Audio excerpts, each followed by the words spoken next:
What's going on? What's good, Washington fans? What's really good is the Washington Wizards. So if you do want to hear me talking about the Washington Wizards, make sure you guys subscribe to Locked On Wizards. The link is down below. Make sure you guys subscribe to that. I do Wizards content on that channel with my guy Delonte 5 days a week, and after every Wizards game, we put up a video. So the Wizards are balling right now, man. They have more wins than the Washington football team through 11 games. They have 8 wins, so they have quadrupled what the Washington football team has done so far, with only 2 wins being 2-6. But yeah, man, the Wizards are balling, man. I'm hyped off of them. But let's get to the football team. Let's get to this preview. Buccaneers on Sunday at 1 o'clock. Will be interesting to see how the crowd is at FedEx. I feel like we haven't played a home game and a couple. We were on the road for 2 games, and then we had the bye week, so we haven't played a whole game in a little while. So I'm interested to see the crowd. I saw some people trying to sell their tickets online and on Twitter and social media and whatnot. So I'm just intrigued to see that. I know there's going to be a lot of Buccaneers fans and a lot of bandwagon Buccaneers fans, so that will be intriguing. But of course, you guys know the storylines. We get the storylines, key matchups, keys to victory, and then final score prediction. This video doesn't have to be long because, I think we all kind of agree on what the final outcome is going to be. About 99.9% of us, football team fans or Buccaneers fans. So yeah, last year we played them in the wild card game. We did a really good job. I thought we were very competitive. Taylor Heineke had a great job, had a great game. Legend of Taylor Heineke and all that stuff. We lost by 8 points, which there were times where I thought we could have won that game. I thought, a couple of drops here and there held us back from winning that game. I'm not going to blame the refs, but I thought we played a really, really good game. Bruce Arians talked about he didn't game plan with Taylor Heineke. He thought that he's going to play against Alex Smith, and Taylor Heineke was super, super mobile, and it's caught him by surprise. But, Chase Young saying, we want Brady. And I know you guys have heard Ron Rivera said some things in his press conference, basically calling out Chase Young for the last week and a half. He said it in an article as well. I want to say the reporter's name is Mike Silver. I could be wrong about it. Yeah, I think his name is Mike Silver for the Washington football team. He wrote an article where Ron Rivera had some critiques, some things where he said he wants Chase Young to play like this, where he forced the fumble on the Broncos running back. He said he wants Chase Young to do this. Where was this in the beginning of the game? That's what he said about Chase Young. Him and Montez Sweat basically have not been disciplined on pass rushing. They've been pass rushing to the outside. They haven't been on the same page with the other linemen like Deron Payne and John Allen, et cetera, et cetera, et cetera. I didn't listen to the press conference because I'm tired of listening to Ron Rivera talk, but I basically just know he called out Chase Young a little bit. And, all the things talking about maturity and all that stuff. Basically, he's talking about the young defensive line, guys like Chase Young and Montez Sweat. It's obvious. It is what it is on this part. I don't want to talk too much about that. But, Chase Young, he's still a great player. Second pick of the draft. We want to see him step up. This game particularly is probably not a game where he's going to break out. Donovan Smith, Tristan Wirfs, they did a good job against Chase Young last year. So I don't see anything change, especially with Montez Sweat being out with the jaw injury now. Chase Young and Ron Rivera, they want to talk about double teams and chips. They probably will double team him very easily, or they probably will guard him just one-on-one, to be honest with you. So I do want to see Chase Young step up and make a move and get to Tom Brady. That would be great. Like he said, he wants Tom. We'll see what happens with that. But those are the storylines right there. We played the Bucs tough, and I remember before the season started, everybody was like, oh, the Washington football team, we're going to be a good team and all that, and we're going to give the Bucs some go. We are, Louis Riddick, Sam Acho, and Mike Greenberg, and what's the other guy? Rich Eisen. We're going to be competing with the Buccaneers for the NFC Championship, and it's definitely going the opposite way with that for the Washington football team. So, but yeah, let's look at the scouting report here, man. Key matchups for me really is Terry McLaurin versus Jamel Dean. He's their number 1 cornerback. Their other corners can be had. Pierre Desir and Ross Cockrell. They got Richard Sherman out there. They got a lot of injuries. Sean Murphy Bunting is on injury reserve. They got a lot of injuries. Oh, the injury report. Let me get to that real quick because there was a small update about Curtis Samuel. Curtis Samuel was not going to play this year. Let's just be honest with that. Ryan Fitzpatrick's not going to play this year either. I would bet money on that for sure. It wasn't even at practice today. This was reported by a lot of beat reporters today. He's going to get a second opinion by a doctor. Might as well just I know Ron Rivera gets mad when reporters say surgery, the word surgery. He says guys, and gets upset or whatever. But yeah, Montez Sweat's not going to play with the jaw injury. We already know that he's going to be out 4 to 6 weeks. De'Ami Brown was limited in practice today, so it looks like he's going to be playing. Sam Cosmi was limited as well. Looks like he has a good chance of playing. So that's good news with some of these injuries here. Antonio Gibson's shin should be playing on Sunday. Sammy Reyes hip, if he's going to be suiting up, we'll see. Brandon Sheriff knee. It looks like he's trending towards playing. Cam Sims with a hamstring. He played against the Broncos. So it looks like he'll be playing. Full participant was William Jackson III. It's a good thing he's healthy, but at the same time, we actually played better without William Jackson. So I'm a little concerned, especially going up against Mike Evans and Chris Godwin. They probably will be torching William Jackson III all day. Scotty Miller. I want to say if Scotty Miller's coming back, or Tyler Johnson. I know Antonio Brown's not going to play this week, and I don't think Gronk is going to play either. But let's look at the injury report as well for their side. Antonio Brown is probably not going to play. Chris Godwin did not practice, but he's most likely going to play. Gronk, I doubt he plays. He did not practice.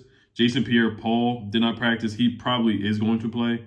Their quarterback D. Delaney had a limited practice. He's probably going to play. Rashard Robinson, limited with a hamstring. He's going to play. Giovanni Bernard, their running back with a chest injury, full participant. He's probably going to play. So, like I said, we played better without William Jackson, to be honest.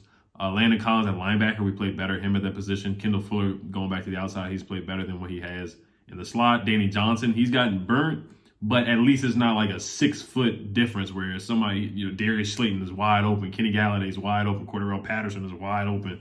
We haven't seen that in the past few weeks. It could very well happen this week, but ever since William Jackson has sat down, we haven't seen that happen, to be honest with you. I think Bobby McCain, he's played a little bit better. He's got to catch that interception, but he's still been underwhelming, him yelling at the media and whatnot.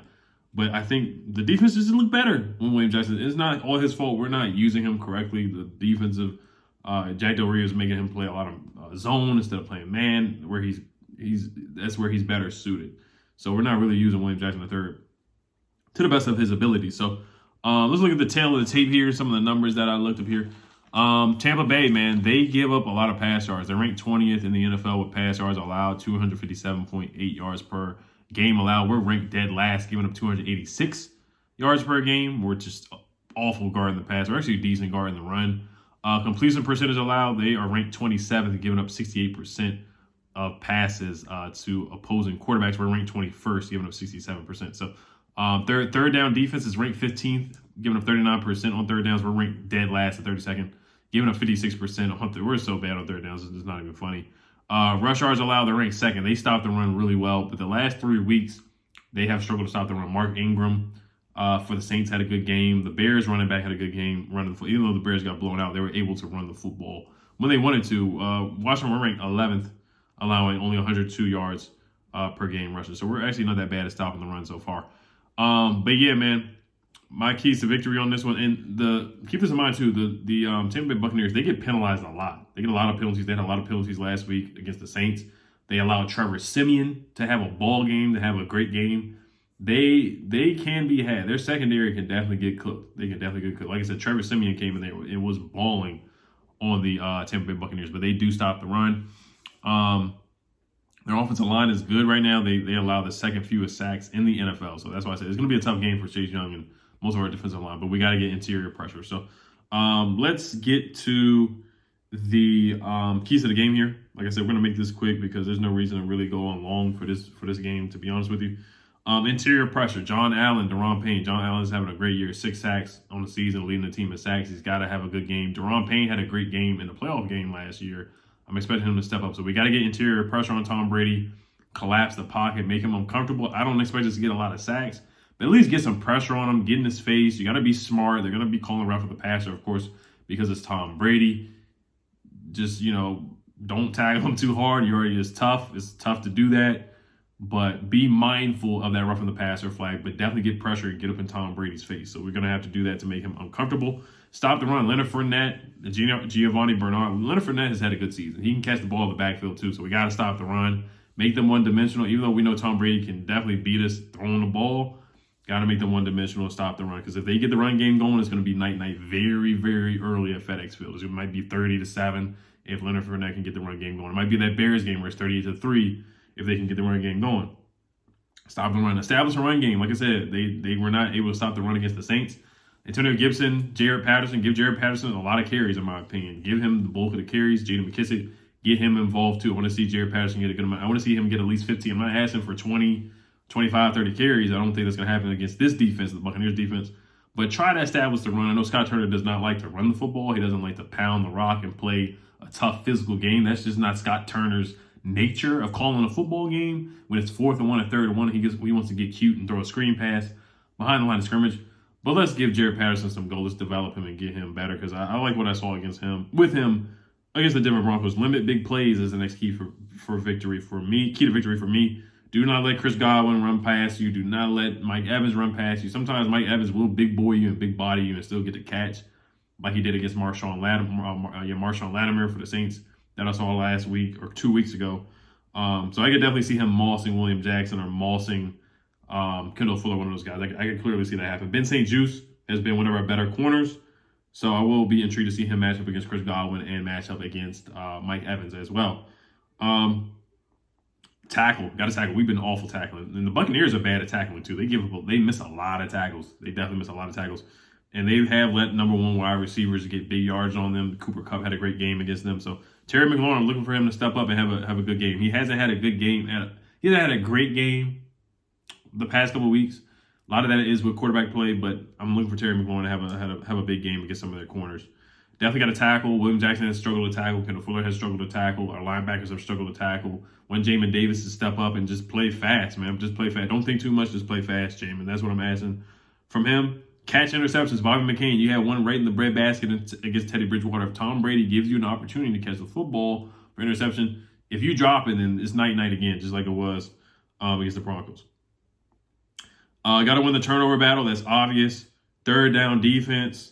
4th down and 3rd down defense is going to be huge once again. We're terrible defensively on 3rd down, so we got to get off the field on 3rd downs.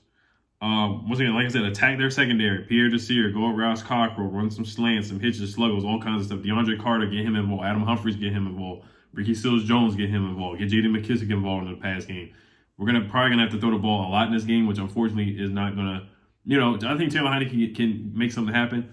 A big key for me, too, is really, I have like 6 or 10 keys, but another big key for me is Taylor Heinicke just be himself. I say this every game. Be the legend, just run, use your legs. They're going to be, Todd Bowles blitzes a lot, so he's going to send the kitchen sink at this guy, at Taylor Heinicke. He's going to want his revenge on Taylor Heinicke for cooking his defense last year in that playoff game. So Todd Bowles is going to be looking for revenge on this guy. He's going to really want to get to Taylor Heinicke. He's really going to want to confuse him. This time he does have the time to get a scouting report on him and get a game plan for him. So, but I still think Taylor Heinicke's going to have a solid game. I really do. I think he's going to have not a great game, but I think he's going to have a solid game. Escapability, mobility. If you have to run, go ahead and run. Don't think too much. Just go. Just go ahead and run. I want Scott Turner to run some read options, some RPOs for Taylor Heinicke as well. I want him to call some plays for Taylor Heinicke's strengths to help Taylor out, man. He doesn't have the best arm strength, not the best accuracy, so help your quarterback out. And touchdowns, not field goals. But this time, I would take the points too. If it's 4th and 1 and it's a 45-yard field goal, just take the points. Just take the points, because I don't trust this offense with 4th and 1 and 4th and 2. I just don't trust. We're going to line up a shotgun and throw a screen pass at Adam Humphries or throw do a bootleg or something to Ricky Seals-Jones that we know that's not going to work with Taylor Heinicke. Why call it? Why call it? That's just the thing with Scott Turner. Why call that play when you know the quarterback is limited? Why not run the football when running the ball was working against the Broncos? So 4th down is going to be super important. Ron Rivera, his decision making has been very bad this year. So decision making on whether you should kick the field goal or go for it. You got to have a good feel to gain the momentum, all that kinds of stuff. I would take the points because we've just been so bad on 4th downs. I would just take the points. Any opportunity where you could just take the points, just take the points, because Ron's just awful with it. Scott Turner, I don't trust his play calling at all. So yeah, I think that's all the notes I got. Like I said, Devin White hasn't played his best football this year. He's going to be available this game. He's only had 1 tackle for loss. They got Vita Vea and Dominican Sue. They got a legit front 7. Levante David, Shaq Barrett, man, they got a legit front 7. So they got a legit front 7. So let's get to my prediction here. So my prediction here, I got us losing this ball game. I think it's going to be a little bit closer than what people think. I think it's going to be 28-20. The Buccaneers win. It might be 28-13, and then we score. I know the Buccaneers are favored by 9.5, so it looks like we're gonna beat the spread there. But yeah, I got us losing 28-20. I think we put up a better fight than what the national media thinks or what a lot of people think. I think Taylor Heinicke's going to have a solid game. I got him having 2 touchdown passes, 1 interception for about 285 yards and about 60 yards rushing. But yeah, he's got to know where the first down marker is. He's got to know where the touchdown marker is.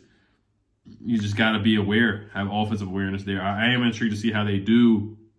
I think the Washington football, we're going to do really well inside the 20s, but we got to finish drives. We got to learn how to finish drives, and that's really going to define Scott Turner and Taylor Heinicke. So we'll see how that shakes out. Cam Newton signed with the Panthers. Could have signed with us. I wasn't really gung-ho on signing Cam Newton. It is what it is on that part. I'm happy for Cam Newton. And then we play Cam Newton next Sunday. So that is going to be hilarious. I got Cam Newton. I think he's going to have a good game against the Washington football team. So, all right, you guys. Let me know what you guys think. Hail to the football team. Peace. Hail to the Wizards too, man. Peace.